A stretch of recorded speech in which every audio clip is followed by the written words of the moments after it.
Assalamualaikum warahmatullahi wabarakatuh. Bismillah, alhamdulillah, wassalatu wassalamu ala rasulillah, la hawla wa la quwata illa billah, amma ba'd.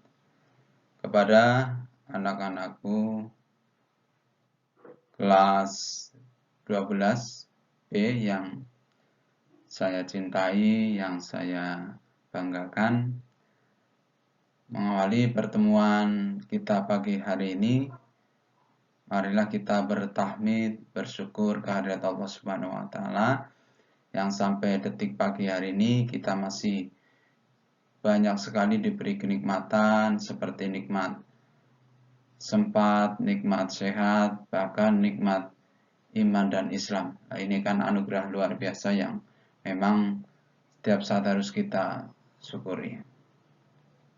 Dan anak-anakku semua, kita dalam pelajaran fikih kali ini dengan tema pengertian nikah dan hukum nikah. Dan sebelum pelajaran kita mulai bersama, saya ingin mengetahui kelas 12B ini ada yang tidak hadir? Hadir semua ya, alhamdulillahirobbilalamin. Senang sekali kita bisa bertatap muka bersama ya dengan kondisi siswa-siswi semua dalam kondisi yang baik, yang sehat, tanpa kurang suatu apa. Dan marilah kita juga berdoa kepada Allah Subhanahu wa taala supaya kita diberikan ilmu yang berkah, yang manfaat di dunia hatal akhirah dengan berdoa bersama, doa belajar. Bismillahirrahmanirrahim. Raditu billahi robba wa bil islami dina wa bi muhammadin nabiyya wa rasula. Rabbi sidni ilma warzuqni fahma. Amin. Oke, setelah itu kita lanjut ya ke materi. Kita siapkan, kita perhatikan baik-baik yang Bapak sampaikan ya.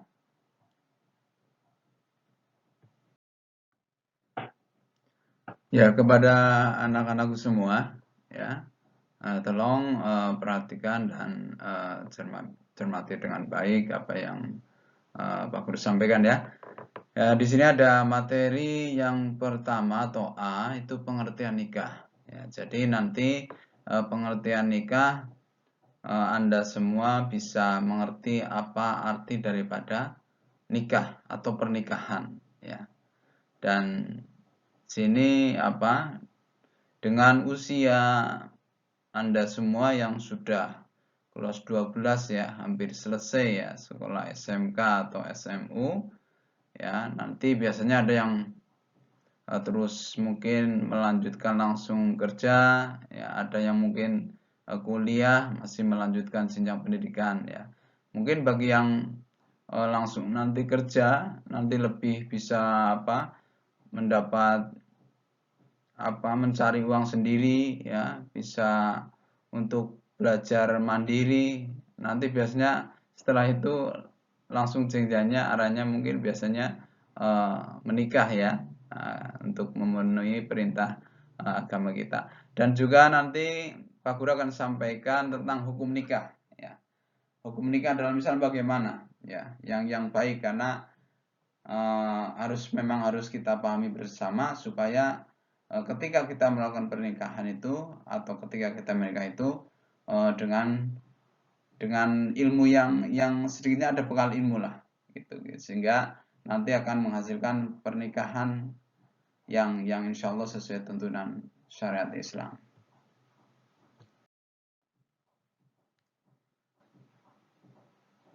Kita sekarang masuk dalam materi pengertian nikah. Nikah adalah terkumpul dan menyatu.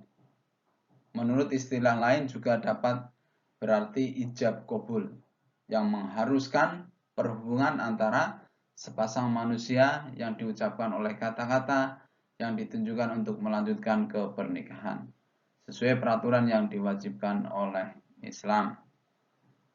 Jadi menikah atau pernikahan itu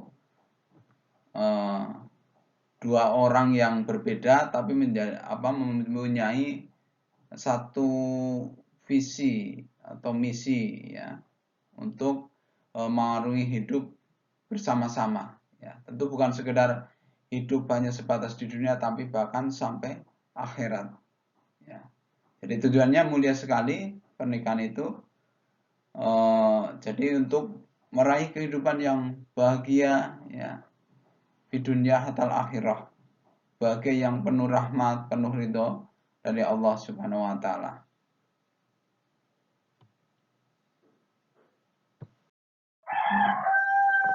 Kita sekarang sampai ke rukun nikah. Rukun nikah itu sesuatu yang harus dipenuhi ya. Jadi sama, bukan hanya rukun itu ada di sholat, ada di puasa, ada di haji.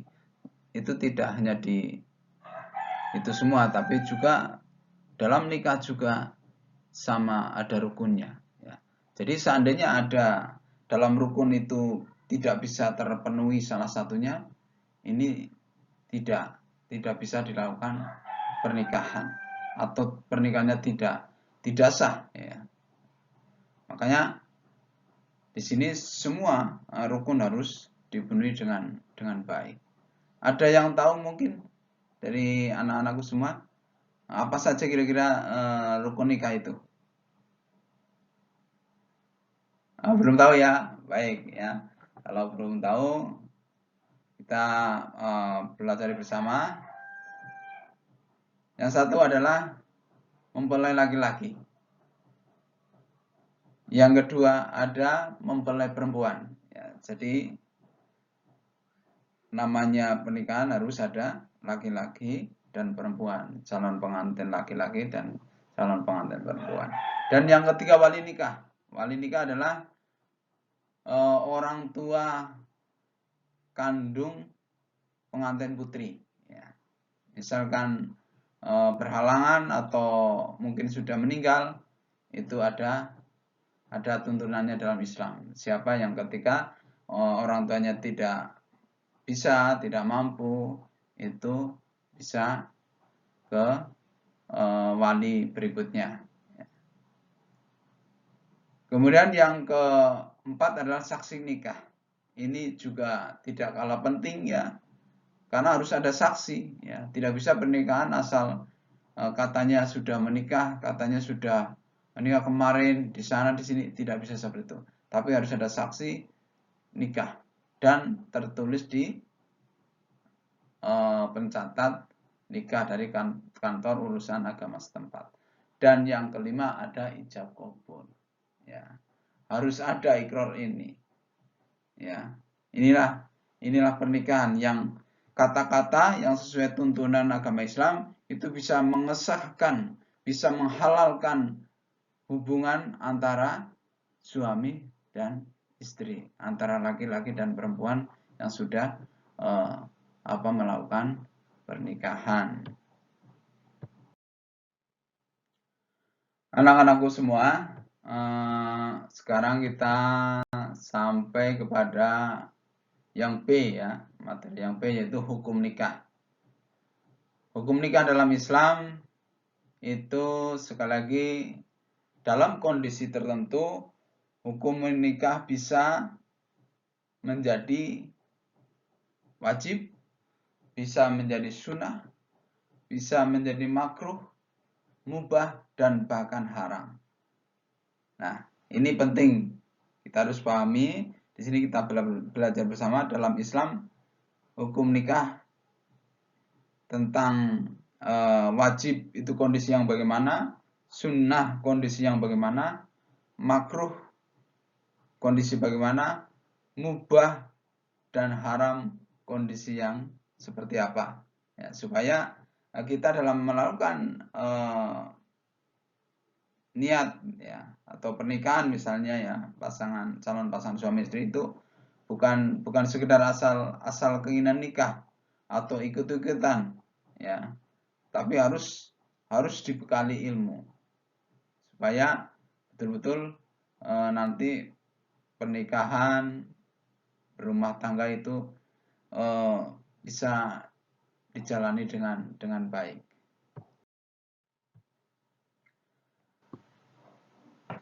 Sekarang kita masuk kepada hukum. Yang pertama yaitu hukum nikah wajib. Nah, di sini kenapa dihukumi wajib? Dihukumi wajib, jadi seandainya ada seorang pria, ya, dia secara finansial, ekonomi, ya, dia sudah bekerja, sudah punya bekal, ya. Kemudian satu sisi lain juga secara jasmani dia punya badan yang sehat, ya, dan dia punya kekhawatiran atau takut berbuat zina. Seandainya pernikahan itu ditunda-tunda atau harus menahan pernikahan yang terlalu lama. Jadi kondisi ini itu sudah sangat wajib atau menyegerakan supaya pengantin pria ini untuk segera melamar atau menghitbah, kemudian melakukan pernikahan dengan calon wanita yang ia cintai, yang ia pilih, ya. Jadi kondisi ini memang kondisi yang sangat istilahnya mengikat lah, dalam agama itu sifatnya sudah darurat. Jadi pernikahan lebih cepat itu akan lebih baik di kondisi yang hukum wajib. Yang kedua, hukum nikah sunnah. Kenapa dikatakan sunnah? Ya. Jadi seandainya ada seorang yang sudah mampu, ya, ada seorang pria yang sudah mampu membangun rumah tangga, dia sudah punya ekonomi yang mapan, dia sudah mandiri, ya, dan juga sehat badannya, jasmani rohaninya, dan dia sisi lain juga karena dia anak yang orang yang soleha, ya, yang yakin insya Allah bisa menahan diri dari perbuatan-perbuatan atau hal-hal yang tidak diridhoi oleh Allah, misalnya maksiat, berzina dan sebagainya. Ini yakin secara ini terjaga, ya, terjaga karena itu tadi, ya, kesolehannya biasa rajin ibadah, juga taklimnya, ngajinya, dan secara umum intinya agamanya baik. Dan dia tidak ada khawatiran nanti melakukan perbuatan-perbuatan yang tidak benar, ya, ketika harus menunda atau menahan pernikahan. Namun posisi sunnah ini bukan berarti harus bersantai-santai atau kurang memperhatikan perintah daripada menikah, itu tidak. Harus diperhatikan, justru dengan paham agama yang baik harus bisa memahami dan berusaha menjalankan perintah agama, yaitu bahwa perintah menikah adalah ibadah dari Allah, ya, yang bernilai pahala, yang bisa membentuk keluarga yang sakinah, mawaddah, warahmah, yang penuh berkah dan ridho dari Allah Subhanahu wa taala. Jadi kondisi seperti ini dengan hukum nikah yang sunnah adalah justru lebih baik dan lebih terjaga dalam segala sesuatunya.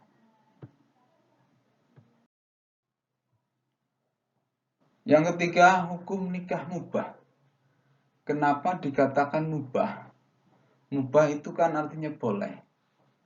Jadi di sini pengertian hukum nikah mubah adalah jika ia menikah hanya untuk memenuhi syahwatnya saja dan bukan bertujuan untuk membina rumah tangga sesuai syariat Islam.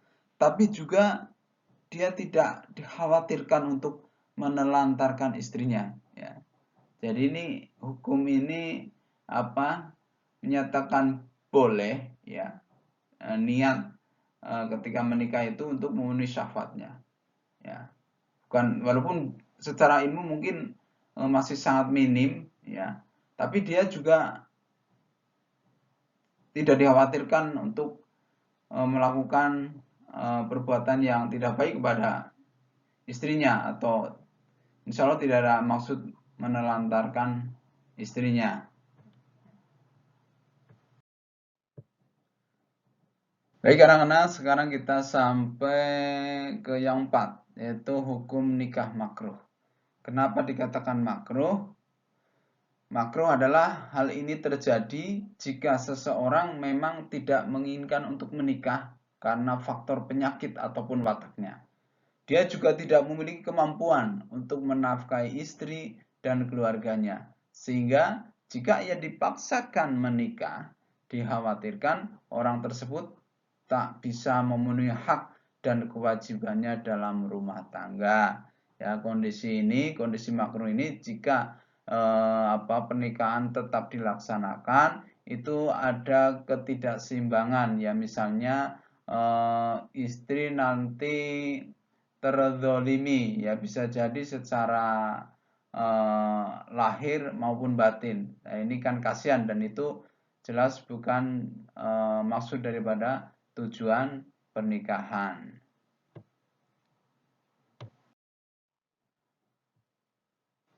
Ya, sekarang kita masuk kepada yang kelima, hukum nikah haram.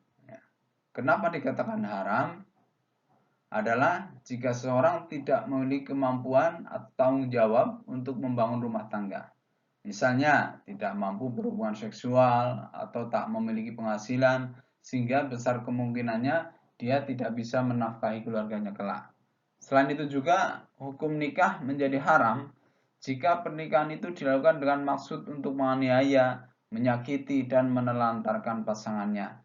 Jadi jelas ini tujuan yang jelas bertolak belakang dengan tujuan pernikahan itu sendiri.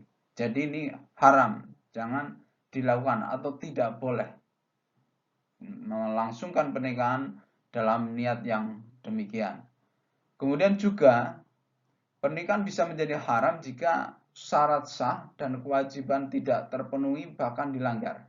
Beberapa contoh pernikahan yang diharamkan dalam Islam seperti kawin kontrak, pernikahan sedara, pernikahan sejenis, atau pernikahan beda agama, misalnya antara perempuan muslim dengan laki-laki non-muslim. Baik anak-anakku semua, selesai sudah semua materi Pak Guru sampaikan. Dari materi tersebut ada pengertian nikah, rukun nikah, dan hukum nikah. Ada yang belum jelas? Jelas semua ya? Ya, insya Allah. Oke, baik. Nanti untuk selanjutnya minggu depan anak-anak saya tugaskan, ya, untuk belajar bersama, ya, membentuk kelompok, kemudian nanti dari masing-masing kelompok mempresentasikan, ya, menyampaikan bersama-sama, ya, dari kelompok itu tentang inti materi daripada yang Pak Guru sampaikan, sehingga nanti apa yang kita pelajari bersama pagi hari ini bisa diambil betul-betul kesimpulannya, ya. Jadi jangan menjadi bekal, menjadi ilmu yang semua ini adalah calon pengantin tentunya, ya, insya Allah, ya, suatu saat insya Allah Allah sudah menulis, sudah mencatat siapa jodoh Anda semua, ya. Insya Allah nanti pada waktu dan saatnya insya Allah Allah akan memberi kemudahan kita semua, ya, jangan, ya, terutama yang pada belum itu, supaya mendapat jodoh yang solih dan solihah, bisa membina rumah tangga, membangun keluarga yang sakinah, mawaddah, warahmah. Baik, mungkin demikian pelajaran kita pagi hari ini, dan dari apa yang saya sampaikan dari awal sampai akhir, bila mana banyak kekurangan, kehilafan, Pak Guru mohon maaf yang sebesar-besarnya, dan kepada Allah astagfirullah, dan mudah-mudahan kita mendapatkan ilmu yang bermanfaat di dunia hatta akhirah. Baik, kita tutup pelajaran kita pagi hari ini dengan membaca hamdalah bersama. Alhamdulillahirrabbilalamin. Saya akhiri, akhiron, wabil taufiq wal hidayah. Wassalamualaikum warahmatullahi wabarakatuh.